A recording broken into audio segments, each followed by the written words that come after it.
राम मंदिर स्थापना के दिन देश भर में अकाल दिवाली। प्रधानमंत्री ने रोड शो से लोकसभा का माहौल तय कर दिया। राम मंदिर उद्घाटन से पहले राज्य में घर घर यात्रा कार्यक्रम शुरू हो गया है। बंगाल के पद्मा श्रमिकों के लिए अयोध्या जाने वाली विशेष ट्रेन शुरू की गई। सर्जरी के बाद अभिषेक कालीघाट स्थित ममता के घर गए। गुटिया खींचतान के बीच बंगाल बीजेपी टिकट बंटवारे को लेकर सक्रिय है। देश में कोरोना फिर से फैल रहा है। विनेश फोगाट ने लौटाया खेल रत्न अर्जुन अवार्ड। राम मंदिर स्थापना के दिन देश भर में अकाल दिवाली। अयोध्या में एयरपोर्ट के उद्घाटन के लिए मोदी का आह्वान। प्रधानमंत्री ने रोड शो से लोकसभा का माहौल तय कर दिया। राम मंदिर उद्घाटन से पहले राज्य में घर घर यात्रा कार्यक्रम शुरू हो गया है। बंगाल के पद्मा श्रमिकों के लिए अयोध्या जाने वाली विशेष ट्रेन शुरू की गई। कुणाल घोष ने प्रचार को लेकर बीजेपी पर कसा तंज। सर्जरी के बाद अभिषेक कालीघाट स्थित ममता के घर गए। उन्होंने इलाज के बारे में जानकारी ली। सांसद ने कालीघाट स्थित पार्टी कार्यालय में शीर्ष नेताओं के साथ बैठक भी की। गुटिया खींचतान के बीच बंगाल बीजेपी टिकट बंटवारे को लेकर सक्रिय है। 42 सीटों के लिए उम्मीदवारों की ड्राफ्ट सूची नड्डा को सौंपी गई। मिथुन यादवपुर से, दिलीप डायमंड हार्बर से लड़ सकते हैं। देश में कोरोना फिर से फैल रहा है। नए वेरिएंट का प्रचलन बढ़ रहा है। देश में 160 से ज्यादा मरीजों में नए वेरिएंट पाए गए हैं।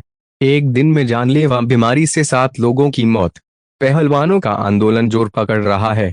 विनेश फोगाट ने वादे के मुताबिक खेल रत्न अर्जुन पुरस्कार लौटा दिया। पदक विजेता स्टार ने प्रधानमंत्री मोदी को एक खुला पत्र भी दिया। राम मंदिर में प्राण प्रतिष्ठा के दिन पूरे देश में अकाल दिवाली मनाई जाए, ऐसा अनुरोध प्रधानमंत्री नरेंद्र मोदी ने अयोध्या से देशवासियों से किया। सब कुछ ठीक रहा तो 22 जनवरी को राम मंदिर के गर्भगृह में रामलला की मूर्ति स्थापित कर दी जाएगी। इससे पहले बीजेपी ने अयोध्या में मोदी के 15 किलोमीटर लंबे रोड शो के जरिए लोकसभा चुनाव के लिए प्रचार अभियान की शुरुआत की। मोदी ने शनिवार को रोड शो के बाद अयोध्या में नए रेलवे स्टेशन और एयरपोर्ट का उद्घाटन किया। वंदे भारत और अमृत भारत एक्सप्रेस समेत 8 नई ट्रेनों का भी उद्घाटन किया गया। प्रधानमंत्री ने अपने भाषण की शुरुआत में नेताजी सुभाष चंद्र बोस की याद दिलाई। उनके शब्दों में 30 दिसंबर एक ऐतिहासिक दिन है। आज ही के दिन 1943 में नेताजी सुभाष चंद्र बोस ने अंडमान में पहली बार स्वतंत्र भारत का झंडा फहराया था। इसके बाद प्रधानमंत्री ने 22 जनवरी को देश भर में अकाल दिवाली मनाने का आह्वान किया। उनके शब्दों में 30 दिसंबर एक ऐतिहासिक दिन है। आज ही के दिन 1943 में नेताजी सुभाष चंद्र बोस ने अंडमान में पहली बार स्वतंत्र भारत का झंडा फहराया था। इसके बाद प्रधानमंत्री ने 22 जनवरी को देश भर में अकाल दिवाली मनाने का आह्वान किया। उन्होंने कहा, मैं अयोध्या की धरती से 140 करोड़ देशवासियों से प्रार्थना कर रहा हूँ। 22 जनवरी को, जिस दिन भगवान राम अयोध्या में मौजूद होंगे, अपने घर में भी राम ज्योति जलाएं, दिवाली मनाएं। वह चाहते हैं कि 22 जनवरी को अयोध्या जाने की कोशिश किए बिना हर कोई घर पर राम ज्योति जलाए और जश्न मनाए। उन्होंने आगे अनुरोध किया कि 14 जनवरी मकर संक्रांति के दिन से सभी तीर्थ स्थानों पर स्वच्छता अभियान चलाया जाना चाहिए। प्रत्येक भारतीय इसमें भाग ले।